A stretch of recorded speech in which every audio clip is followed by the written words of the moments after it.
The glass doors swung open with a soft chime. All heads turned. A black woman walked in, tall, graceful, and dressed simply in a plain navy coat, faded jeans, and sneakers that had seen better days. She looked out of place amid the gleaming rows of high-end luxury cars. The salesmen at the luxury dealership paused their conversations. One of them, a sharply dressed man with slicked-back hair and a smirk carved into his face, eyed her from head to toe. He didn't hide his sneer. "Ma'am," he said loudly, walking over, "this section is for customers. The waiting lounge is that way if you're looking for someone." His tone made it clear, he didn't believe she belonged there. The woman smiled faintly, her eyes calm. "I'd like to look at the S-Class, please. In black." The salesman laughed under his breath, looking around to make sure others heard him. "That one?" He pointed to the sleek black Mercedes behind her. "Do you know how much that car costs?" "I do," she replied softly. Something in her voice, steady, composed, made a few people glance up. But the salesman wasn't done. "Well," he chuckled, "we don't do test drives for fun. That's a $120,000 vehicle. Our policy is a pre-approved credit check before any serious viewing." She paused. "Are you saying I can't see the car?" "I'm saying," he leaned closer with a patronizing smile, "maybe a Honda place down the street is more your speed." A quiet gasp escaped a nearby couple. The woman didn't flinch. She looked directly at him. "What's your name?" she asked. "Brian," he said, straightening his tie. "Top salesman 3 years in a row." She nodded. "All right, Brian." Then she pulled out her phone. "I'll just make a quick call," she said, walking a few steps away. Brian chuckled again, shaking his head and turning back to his colleagues. Probably calling her boyfriend to come pretend they can buy something. But the dealership was about to experience something none of them expected. Because the woman wasn't calling a boyfriend. She was calling her lawyer. And that was only the beginning. The glass doors swung open with a soft chime. All heads turned. A black woman walked in, tall, graceful, and dressed simply in a plain navy coat, faded jeans, and sneakers that had seen better days. She looked out of place amid the gleaming rows of high-end luxury cars. The salesmen at the luxury dealership paused their conversations. One of them, a sharply dressed man with slicked-back hair and a smirk carved into his face, eyed her from head to toe. He didn't hide his sneer. "Ma'am," he said loudly, walking over, "this section is for customers. The waiting lounge is that way if you're looking for someone." His tone made it clear, he didn't believe she belonged there. The woman smiled faintly, her eyes calm. "I'd like to look at the S-Class, please. In black." The salesman laughed under his breath, looking around to make sure others heard him. "That one?" He pointed to the sleek black Mercedes behind her. "Do you know how much that car costs?" "I do," she replied softly. Something in her voice, steady, composed, made a few people glance up. But the salesman wasn't done. "Well," he chuckled, "we don't do test drives for fun. That's a $120,000 vehicle. Our policy is a pre-approved credit check before any serious viewing." She paused. "Are you saying I can't see the car?" "I'm saying," he leaned closer with a patronizing smile, "maybe a Honda place down the street is more your speed." A quiet gasp escaped a nearby couple. The woman didn't flinch. She looked directly at him. "What's your name?" she asked. "Brian," he said, straightening his tie. "Top salesman 3 years in a row." She nodded. "All right, Brian." Then she pulled out her phone. "I'll just make a quick call," she said, walking a few steps away. Brian chuckled again, shaking his head and turning back to his colleagues. Probably calling her boyfriend to come pretend they can buy something. But the dealership was about to experience something none of them expected. Because the woman wasn't calling a boyfriend. She was calling her lawyer. And that was only the beginning. The glass doors swung open with a soft chime. All heads turned. A black woman walked in, tall, graceful, and dressed simply in a plain navy coat, faded jeans, and sneakers that had seen better days. She looked out of place amid the gleaming rows of high-end luxury cars. The salesmen at the luxury dealership paused their conversations. One of them, a sharply dressed man with slick-back hair and a smirk carved into his face, eyed her from head to toe. He didn't hide his sneer. "Ma'am," he said loudly, walking over, "this section is for customers. The waiting lounge is that way if you're looking for someone." His tone made it clear, he didn't believe she belonged there. The woman smiled faintly, her eyes calm. "I'd like to look at the S-Class, please. In black." The salesman laughed under his breath, looking around to make sure others heard him. "That one?" He pointed to the sleek black Mercedes behind her. "Do you know how much that car costs?" "I do," she replied softly. Something in her voice, steady, composed, made a few people glance up. But the salesman wasn't done. "Well," he chuckled, "we don't do test drives for fun. That's a $120,000 vehicle. Our policy is a pre-approved credit check before any serious viewing." She paused. "Are you saying I can't see the car?" "I'm saying," he leaned closer with a patronizing smile, "maybe a Honda place down the street is more your speed." A quiet gasp escaped a nearby couple. The woman didn't flinch. She looked directly at him. "What's your name?" she asked. "Brian," he said, straightening his tie. "Top salesman 3 years in a row." She nodded. "All right, Brian." Then she pulled out her phone. "I'll just make a quick call," she said, walking a few steps away. Brian chuckled again, shaking his head and turning back to his colleagues. Probably calling her boyfriend to come pretend they can buy something. But the dealership was about to experience something none of them expected. Because the woman wasn't calling a boyfriend. She was calling her lawyer. And that was only the beginning.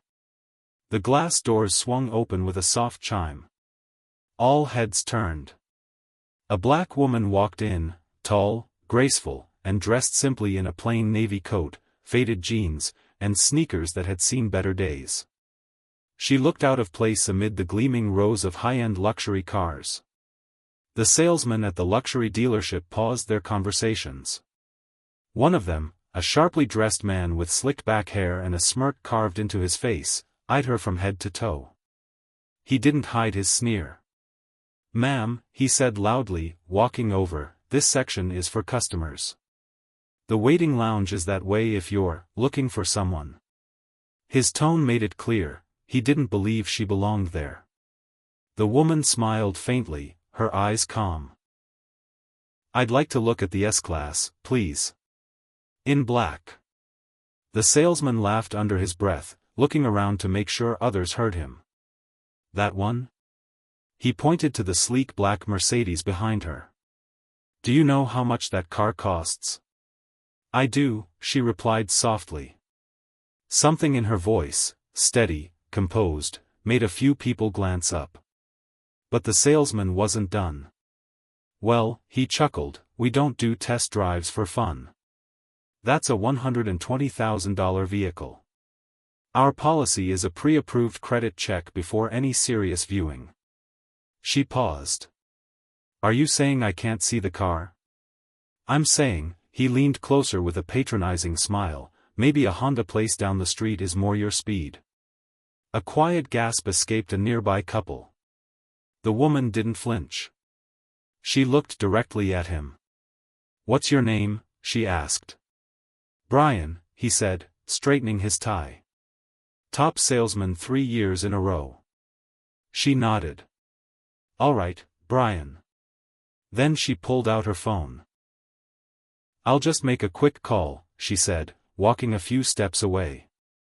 Brian chuckled again, shaking his head and turning back to his colleagues. Probably calling her boyfriend to come pretend they can buy something. But the dealership was about to experience something none of them expected. Because the woman wasn't calling a boyfriend. She was calling her lawyer. And that was only the beginning. The woman stood near the showroom window, her back straight, voice low but clear. "Yes, I'm here at the dealership on 5th Avenue, she said into the phone. "There's a problem." A brief silence followed. "I need you to come right away. This man is making it difficult, outright humiliating me."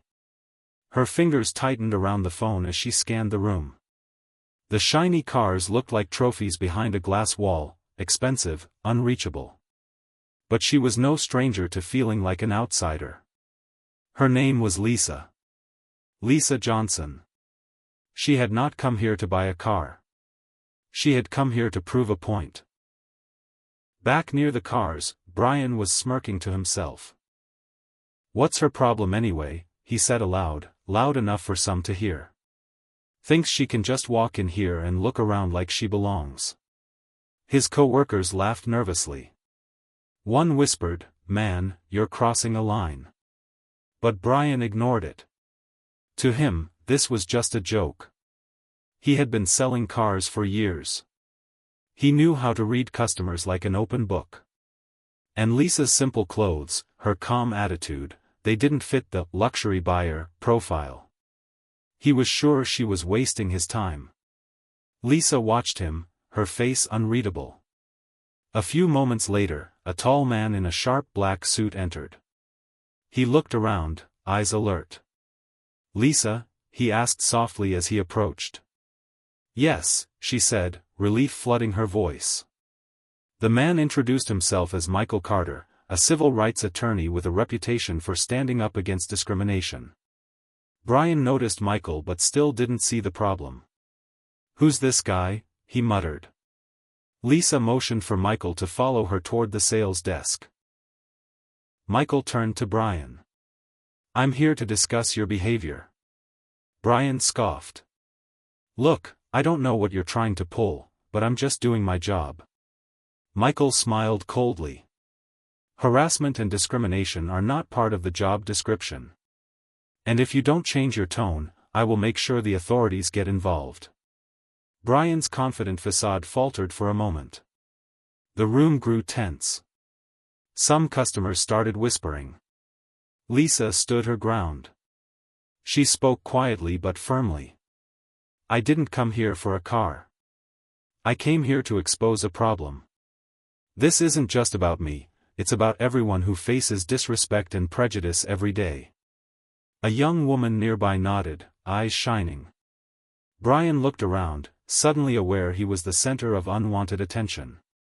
"Fine," he said through clenched teeth, "show me your credit check then."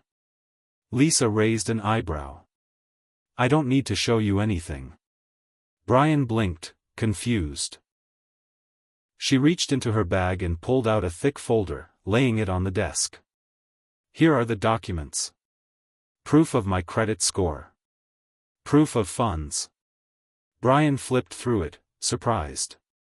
Michael added, "And here's a formal complaint against your dealership. This isn't just a private matter anymore." The atmosphere shifted. Other salespeople looked uneasy. Lisa and Michael stood side by side, ready for what would come next. Brian glanced nervously at his manager, who had just appeared behind him. The manager whispered harshly, "Handle this quietly." Brian swallowed. Lisa took a deep breath. "Now," she said, "let's see the car." Lisa's story was far deeper than anyone in the dealership guessed. She wasn't just a customer, she was a survivor. Years before, Lisa had lost her job at a tech company after a false accusation by a colleague. She had battled despair, but also fought back. Learning the laws, attending workshops, rebuilding her credit, and starting a small non-profit for women fighting discrimination. Her visit to the dealership wasn't random. It was part of a plan. Lisa had discovered a pattern. Not just one salesman, but an entire culture at some luxury dealerships where people like her were made to feel unwelcome. Her goal was to shine a light on that dark truth. The staff began to whisper among themselves. Why would she go so far? Is this going to hurt our sales? Should we call security? But Lisa stayed calm. Michael was reviewing the papers with a manager who had now come forward. The tension was thick. Suddenly, Brian's phone buzzed. He glanced at the screen. It was a message from corporate headquarters: urgent, investigate discrimination claim ASAP. Brian's smirk was gone. Lisa turned to Michael quietly. This is bigger than I thought. Michael nodded. Let's see where this takes us. The customers who had been watching started clapping softly. Lisa caught their eyes and smiled. Her fight was only just beginning. The quiet applause in the showroom was barely noticeable as Lisa and Michael left the dealership, but inside, a storm was brewing. The man named Brian, once so smug and confident, now sat in a small, glass-walled office, staring blankly at his phone. The message from corporate headquarters weighed heavily on his mind: urgent, investigate discrimination claim ASAP. Brian's manager, a woman named Karen, had already started preparing a report to send upstairs. We can't afford this to get out, she said sharply, tapping on her tablet. The dealership's reputation is on the line. Brian looked up, guilt mixed with fear. For the first time, he realized the consequences of his actions might go far beyond a simple joke. Outside, Lisa and Michael stepped into a nearby cafe. The cold afternoon breeze stung Lisa's face, but she didn't flinch. She sat down at a small corner table, her eyes scanning the street as if searching for invisible watchers. Michael ordered coffee and sat across from her. Lisa, do you want to tell me everything? What brought you here, really? Lisa took a slow sip, gathering her thoughts. It's not just about this one incident, Michael. It's about a pattern. I've seen it again and again: people judged, ignored, pushed away because of who they are. Michael nodded. Discrimination is a hard fight. But you're taking a brave step. She smiled, but it didn't reach her eyes. Brave, or maybe desperate. I've lost so much: my job, my confidence. This dealership was the last straw. Michael leaned in. Tell me more. Lisa's story began to unfold. 2 years ago, she worked as a project manager at a well-known tech company.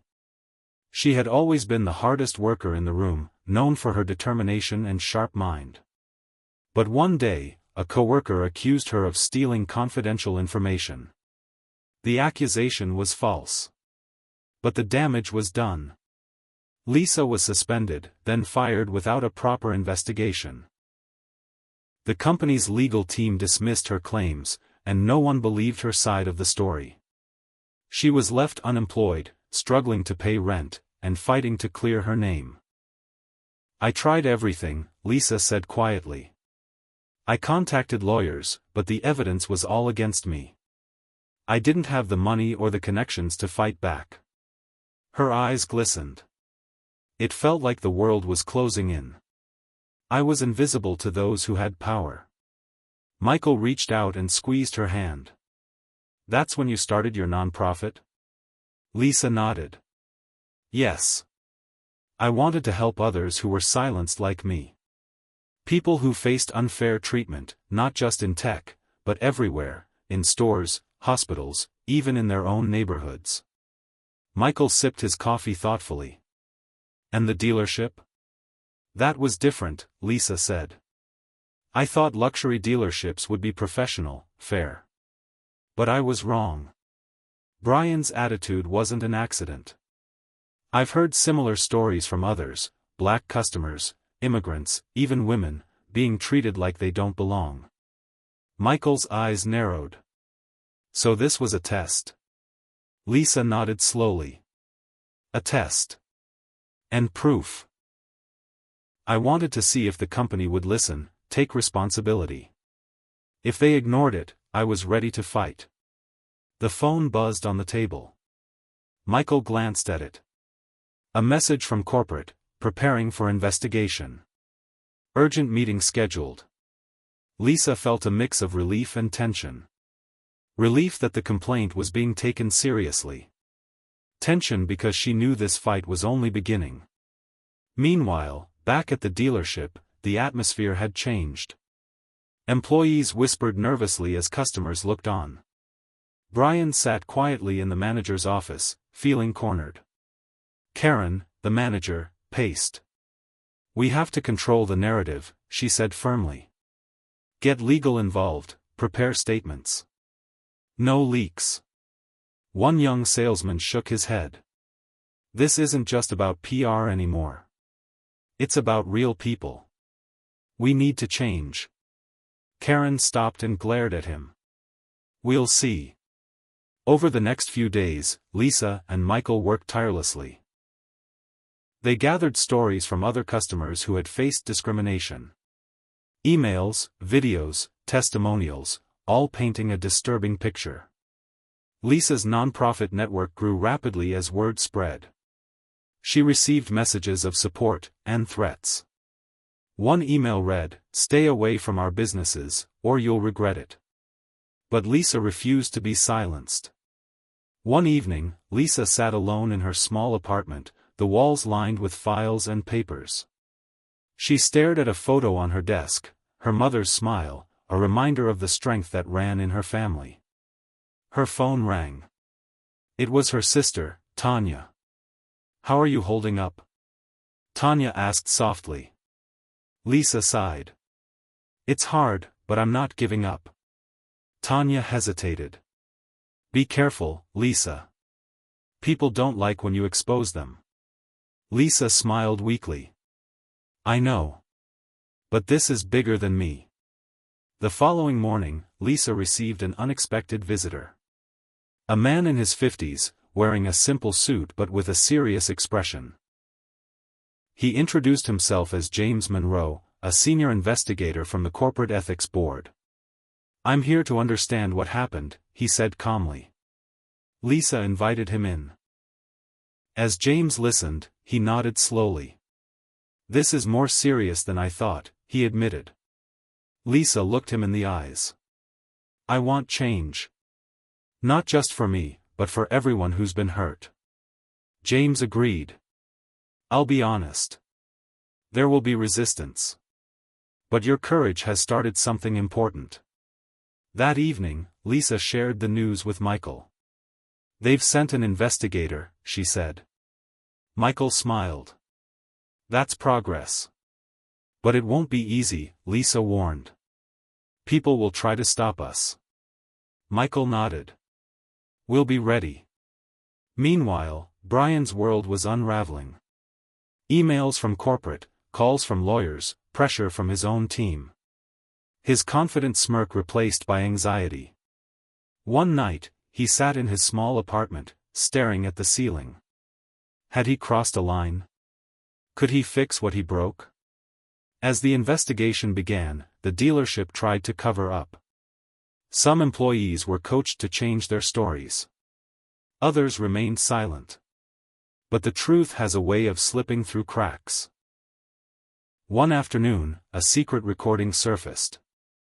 A hidden camera caught Brian making racist remarks to another employee about those kinds of customers. The video spread quickly online. Public outrage exploded. The dealership's stock price dropped. Lisa watched the news in disbelief. "This is real," she whispered. Michael put a hand on her shoulder. "You made this happen." But the story was far from over. Behind the scenes, more secrets emerged. Emails showing managers encouraging salespeople to screen customers. Reports buried, complaints ignored. Lisa realized this wasn't just one bad salesman. It was a culture. A system. A challenge bigger than she imagined. As she prepared for the next phase of the fight, Lisa felt a surge of hope. She was no longer alone. The community was rising. People who had been silenced were finding their voices. And change was on the horizon. The morning after the video went viral, Lisa woke up to a storm of messages on her phone. Some were full of support, strangers thanking her for standing up. Others were cruel threats, telling her to stop, warning her to back down. But one message stood out. It was from an unknown number. "Meet me. I have information. It's about Brian. But it's bigger than you think." Lisa stared at the screen, heart pounding. She showed the message to Michael. He frowned. Could be a trap. Lisa nodded. Or a chance to learn more. Later that day, they arranged to meet the mysterious contact at a quiet cafe on the edge of town. The kind of place where few people noticed visitors. Lisa's mind raced. Who could it be? An insider? A whistleblower? As she walked in, she spotted a man sitting alone in a corner booth. Mid-40s, with tired eyes but a serious expression. He stood as she approached.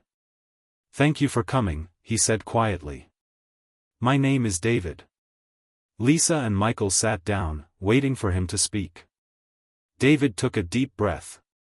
"I used to work at the corporate office. In the compliance department." Lisa leaned forward. David continued, "I've seen things that no one should ever see. Records of complaints ignored, internal emails ordering salespeople to screen out customers who don't fit the profile." Michael's eyes narrowed. "How long has this been going on?" David sighed. "Years. It's not just one dealership. It's a network of branches operating like this." Lisa felt a chill. "How did you find out?" she asked. David looked around nervously. "A colleague and I discovered the files. We tried to report it. But the company covered it up. They threatened us with lawsuits, blacklisted us." Lisa's fists clenched. This is why Brian felt safe. He was following orders. Back at the dealership, the atmosphere was tense. The management was scrambling to control the damage, but the cracks were widening. Brian was called into a meeting with the regional director. "You've embarrassed the company," the director said coldly. "Your actions were unacceptable." Brian swallowed. "I was just doing my job." The director's eyes flashed. "That job is over." Brian was suspended pending an investigation. Meanwhile, Lisa and Michael worked with David to gather evidence. They accessed leaked emails, internal memos, and witness statements. The pattern was clear. Employees were trained to identify customers by race, gender, and appearance. Those deemed undesirable were given poor service, discouraged, or outright refused. The company had hidden behind vague policies and customer service standards to mask discrimination. One evening, Lisa received a call from a woman named Maria. Maria was a former employee who had quietly witnessed the discrimination from inside. "I want to help," Maria said nervously. "But I'm scared." Lisa assured her safety and promised support. Maria agreed to meet. At a discreet location, Maria shared her story. She described how managers pressured salespeople to meet quotas by targeting certain customers. She revealed meetings where staff were told to keep the showroom looking a certain way, meaning only customers who fit the brand should be welcomed. Maria's voice trembled as she recounted times she had tried to speak up, only to be ignored or threatened. Lisa felt a surge of anger and determination. "This isn't just about Brian," she said. Michael nodded. "It's the whole system." David added, "We have enough evidence to bring this to court. But the company will fight back hard." The news spread quickly. Support poured in from communities across the country. People shared their own stories of discrimination. Social media campaigns called for justice. But with the support came threats. Lisa's nonprofit office was vandalized overnight. Windows smashed, walls spray-painted with hateful words. Lisa arrived early, heart sinking.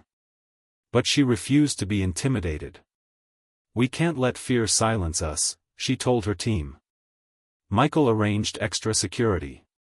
Police opened an investigation. Lisa's family rallied around her. Her sister Tanya visited often, bringing food and words of encouragement. "You're stronger than you know," Tanya said. Lisa smiled, feeling the weight of the fight but also the power of love. As the legal battle began, the company's lawyers sent a warning letter. They accused Lisa of defamation and threatened a countersuit. Lisa and Michael prepared for a long, difficult fight. One afternoon, Lisa received unexpected support. A well-known journalist named Rachel reached out. "I want to tell your story," Rachel said. Lisa agreed. Rachel's investigation uncovered more shocking details. She found employees who were punished for refusing to discriminate. She interviewed customers who had been humiliated. The story went viral again. Public pressure mounted. Meanwhile, Brian struggled with guilt. He reached out to Lisa. "I'm sorry," he wrote. Lisa hesitated, then replied. "Actions have consequences, Brian. But if you want to change, start by speaking out." Brian decided to cooperate with the investigation. He gave detailed testimony about the orders he received. The case moved closer to court. Lisa's nonprofit grew stronger. Her story inspired others to stand up. But the company didn't give up. They launched a smear campaign. Fake stories, anonymous tips, attempts to discredit Lisa and her team. Lisa faced moments of doubt. Late nights, endless meetings, constant pressure. But each call from supporters reminded her why she fought. One night, Lisa sat alone, writing a letter. A letter to her younger self. To never give up. To keep fighting for what's right. To believe in justice. The next day, Lisa received a surprise. A letter from the CEO of the dealership's parent company. An invitation to meet and discuss changes. Lisa knew this was a critical moment. The fight was far from over, but the tide was turning. The letter from the CEO was unexpected. Lisa held it in her hands, feeling a mix of hope and caution. It was an invitation to a private meeting, a chance to speak directly with the person who could influence real change. She shared the news with Michael and her team. Everyone was excited but nervous. After months of fighting, this could be a turning point, or a trap. The day of the meeting arrived. Lisa dressed carefully, choosing a simple but professional outfit. Michael drove her to the corporate headquarters, a towering glass building that gleamed coldly in the afternoon sun. They were escorted to a sleek conference room, where the CEO, Mr. Grant, waited. He was a man in his late 50s, with sharp eyes and a calm demeanor. "Lisa," he greeted warmly. "Thank you for coming." Lisa nodded, keeping her expression steady. "I've read your complaint and the evidence. I want you to know, this company does not tolerate discrimination." Lisa listened, waiting for the truth beneath the words. Mr. Grant continued, "We want to address this properly. I'm here to listen and understand how we can fix things." Lisa took a deep breath. It's not just about fixing things. It's about accountability. About changing a culture that's been broken for years. She told Mr. Grant about the stories she had collected, the secret recordings, the internal memos. She spoke of the employees who were scared to speak, the customers who were hurt. Her voice was steady but firm. Mr. Grant leaned forward. "You've done a great service bringing this to light. I promise you, we will act." The meeting lasted hours. They discussed plans to reform the company. Training programs for employees. New policies to prevent discrimination. An independent oversight committee. Mr. Grant assured her they would bring in outside auditors and experts. Lisa felt cautious optimism. After the meeting, Lisa and Michael stepped outside. The sun was setting, painting the sky in shades of orange and pink. "Do you think this will really happen?" Michael asked. Lisa shrugged. "It's a start. But words can be empty. We need to see real change." In the weeks that followed, the company announced a series of changes. They suspended several managers implicated in the scandal, launched a diversity and inclusion initiative, offered compensation to affected customers. Lisa watched as the story made headlines again. Public opinion was divided, some praised the company's response, others remained skeptical. But not everyone was happy. Some employees felt betrayed. Brian's suspension became a lightning rod. He struggled with his new reality, jobless, publicly shamed. One night, Lisa received a call from him. "I want to help," he said quietly. "I want to make things right." Lisa hesitated but decided to give him a chance. Meanwhile, Lisa's nonprofit grew rapidly. New volunteers joined. Donations poured in. The fight against discrimination spread beyond the dealership. They started organizing workshops, legal clinics, and community events. One evening, Lisa spoke at a rally. She looked out at the crowd. Hundreds of people, diverse and determined. She shared her story and the stories of others. Her voice carried hope and strength. The crowd cheered. But the road was far from smooth. Opposition grew stronger. The company's lawyers filed motions to dismiss the lawsuit.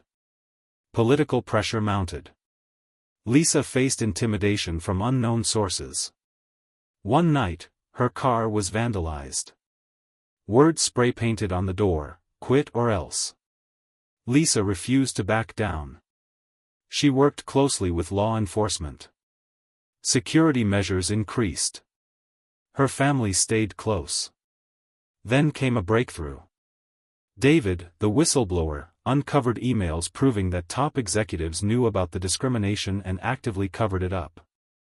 This was explosive evidence. At a press conference, Lisa held the emails high. "Here is the proof," she declared.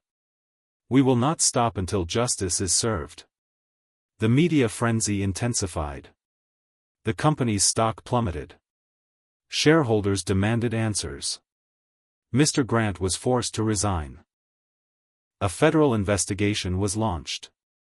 Several executives faced criminal charges. Lisa felt exhausted but proud. She knew the fight was bigger than herself. One afternoon, Michael found her in tears. "I'm scared," she admitted. "Of what?" "Losing myself in this fight. Losing hope." Michael held her. "You're not alone. We'll get through this." The final court hearings approached. Lisa prepared her testimony. She practiced every word, every emotion. On the day of the trial, the courtroom was packed. Reporters, supporters, and opponents filled every seat. Brian sat quietly, waiting. Lisa took the stand. She told her story clearly and powerfully. She spoke not just for herself, but for everyone who had suffered. Her words echoed in the silent room. The judge listened carefully. The trial lasted weeks. More witnesses testified. The evidence was overwhelming. In the end, the verdict was clear. The company was found guilty of systemic discrimination. They were ordered to pay millions in damages. Lisa's victory was historic. She had changed lives. But the true victory was in the hearts of those who had found their voice. Lisa looked around at the crowd. Tears of relief and joy. The fight was not over, but a new chapter had begun. The courtroom was silent as the judge read the verdict. The company had been found guilty of systemic discrimination. A wave of relief and triumph washed over Lisa and her supporters, but deep down, Lisa knew the fight was far from over. She stood outside the courthouse, surrounded by reporters and cheering crowds. Cameras flashed, microphones were thrust toward her, and people shouted their support. Lisa took a deep breath and spoke clearly, "This victory is not just mine. It belongs to every person who has faced injustice and stood up against it. We have won a battle, but the war for equality continues." Back at her office, the mood was a mix of celebration and exhaustion. The nonprofit had become a beacon of hope for many. New volunteers arrived every day, and donations increased. Yet the pressure was immense. Michael sat with Lisa, poring over the next steps. "The company is bankrupt and discredited," he said. "But other dealerships might still have the same problems." Lisa nodded. "We have to keep pushing. We need stronger laws and better enforcement." The victory sparked a nationwide conversation. Other victims came forward with similar stories from different industries. The media called it a tipping point for civil rights in the business world. Lisa was invited to speak on television shows, at universities, and at community centers. Her story inspired many but also made her a target for criticism. One day, Lisa received a threatening letter in the mail. It was anonymous but chilling.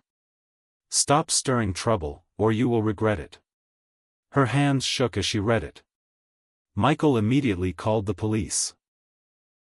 The investigation revealed a group tied to an extremist organization had sent the threats. Security around Lisa was increased, and she was advised to be cautious. But fear did not silence her.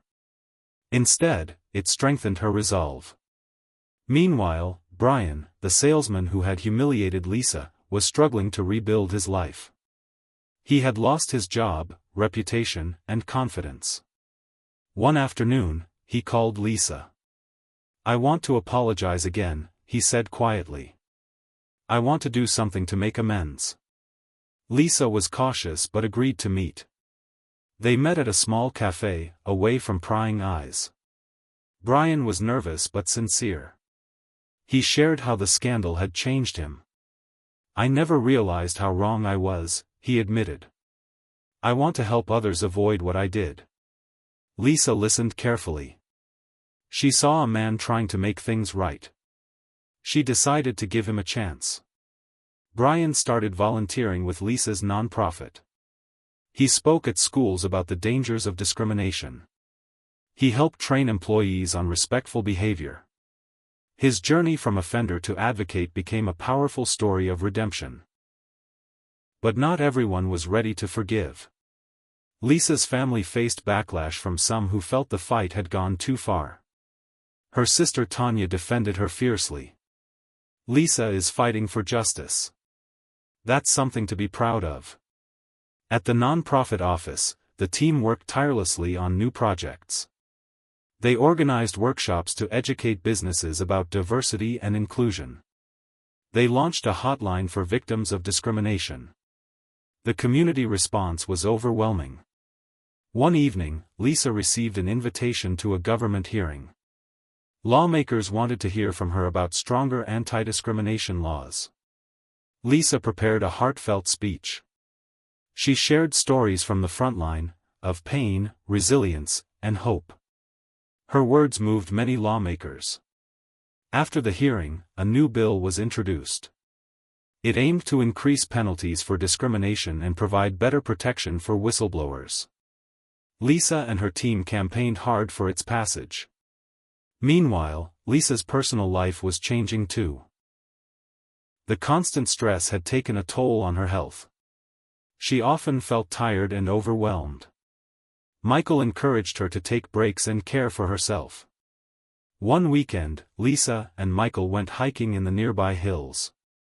The fresh air and quiet were a balm for her spirit. They talked about the future and dreams beyond the fight. Lisa confessed her fears. "What if we don't win? What if the world doesn't change?" Michael smiled. "Change takes time. But every step forward counts." Back in the city, the company that had been found guilty was slowly trying to recover. A new CEO was hired, promising reform. But many customers remained wary. Lisa continued to monitor their progress. She met with employees who had been rehired under new policies. She listened to their stories. Some were hopeful, others skeptical. One day, Lisa received a call from Maria, the former employee who had first helped expose the discrimination. Maria sounded excited. "I have news," she said. "There's a new case, similar to ours, but worse." Lisa's heart raced. Maria explained that a large chain of dealerships in another state was involved in systematic discrimination, even more aggressive and hidden. Lisa realized this was a chance to expand their fight. She gathered her team. "We need to take this on," she said. "This can't keep happening." The nonprofit began an investigation. They connected with local activists and lawyers. They collected testimonies and evidence. The case quickly gained media attention. Lisa found herself at the center of a growing movement. Supporters from across the country reached out. But with the spotlight came new dangers. Anonymous threats increased. Lisa's office received suspicious packages. Police took the threats seriously and increased protection. Despite the risks, Lisa remained determined.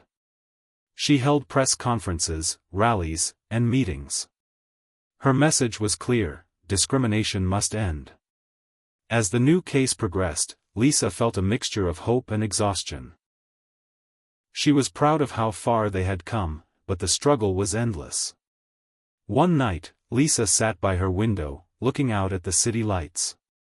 She thought about the journey, the pain, the victories, the losses. She knew this story was bigger than her. It was about justice, dignity, and human rights. Suddenly, her phone buzzed. A message from Brian. "I have something to show you. It's urgent." Lisa's heart quickened. She replied, "Where? When?" Brian sent an address. Lisa looked at Michael. "Let's go." At the address, they found Brian waiting nervously. He handed Lisa a folder. Inside were documents, emails, recordings, photographs. Proof of deeper corruption and cover-ups within the company and beyond. Lisa realized the fight was about to enter a new, even darker phase. Lisa looked down at the folder Brian had handed her. The papers inside were heavy with secrets. Emails that showed orders to cover up complaints, recordings of managers discussing discriminatory policies, and photographs of meetings where executives laughed off concerns. Her hands trembled as she absorbed the weight of this new evidence. This is bigger than anything we imagined," Lisa whispered. Brian nodded. "It goes beyond just the dealership. It's a network of lies and corruption." Michael looked over Lisa's shoulder, his eyes sharp. "We have to be careful. This could destroy careers, and put people at risk." Lisa swallowed hard. She thought about everything they had been through, the threats, the fights, the losses. But she also thought about the people who had suffered silently for years. The victims who needed justice. "We have to expose this," she said firmly. Back at the nonprofit office, Lisa and her team worked late into the night. They organized the new evidence carefully, making sure every detail was documented and verified. They contacted trusted journalists, legal experts, and law enforcement. News of the explosive information leaked to the press the next morning. Headlines screamed across newspapers and online. Massive corporate cover-up exposed, discrimination scandal deepens. The public was shocked. The company's stock plummeted again.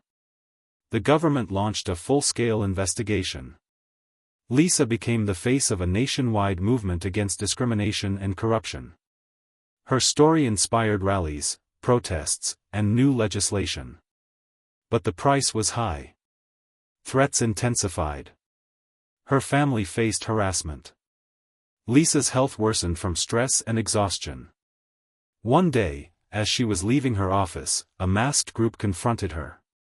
They shouted threats and tried to block her path. Lisa's heart pounded as Michael arrived just in time.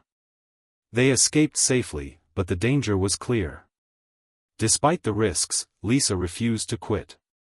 She continued speaking out, pushing for truth and justice. She testified before Congress, sharing the new evidence and demanding stronger protections for victims. Her courage moved many lawmakers to action. Meanwhile, Brian's transformation became a symbol of hope. He publicly apologized again and pledged to support anti-discrimination causes. His sincerity won over some skeptics. The investigation uncovered that several high-ranking executives had knowingly ignored complaints to protect profits. Some were arrested and charged with conspiracy and obstruction of justice. The company was forced to restructure completely. At the heart of the battle, Lisa found unexpected allies. Activists, politicians, community leaders, and ordinary people joined forces.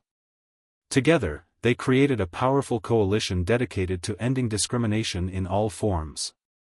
One evening, exhausted but hopeful, Lisa received a call from the CEO's successor. He wanted to meet privately. Lisa agreed, curious and cautious. At a quiet cafe, the new CEO sat across from her. He looked serious. "I want to thank you," he said. "Without your bravery, this company would still be broken."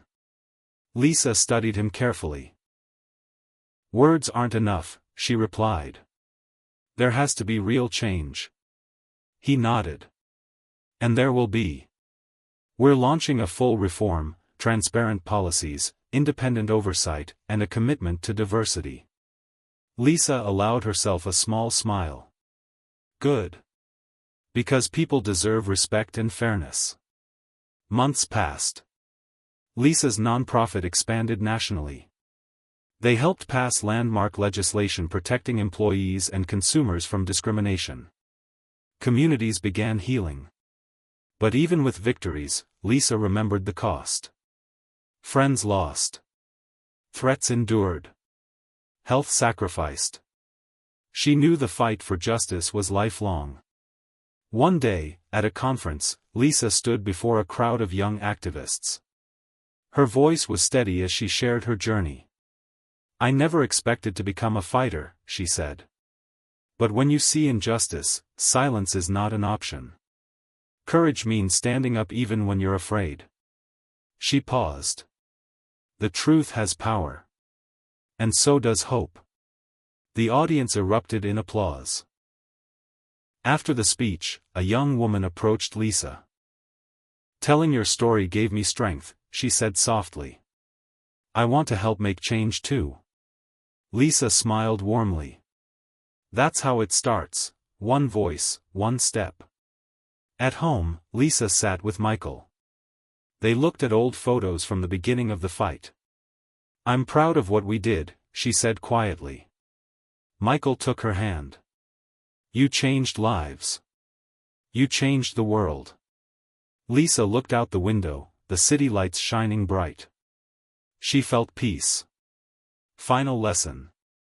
The story of Lisa's fight teaches us that injustice can hide in plain sight, but courage and truth have the power to shine a light into the darkest corners. Change is never easy. It demands resilience, sacrifice, and the will to keep moving forward even when hope seems distant. But with every voice raised against wrong, every act of bravery, and every step toward fairness, the world becomes a little more just. And that is a victory worth fighting for.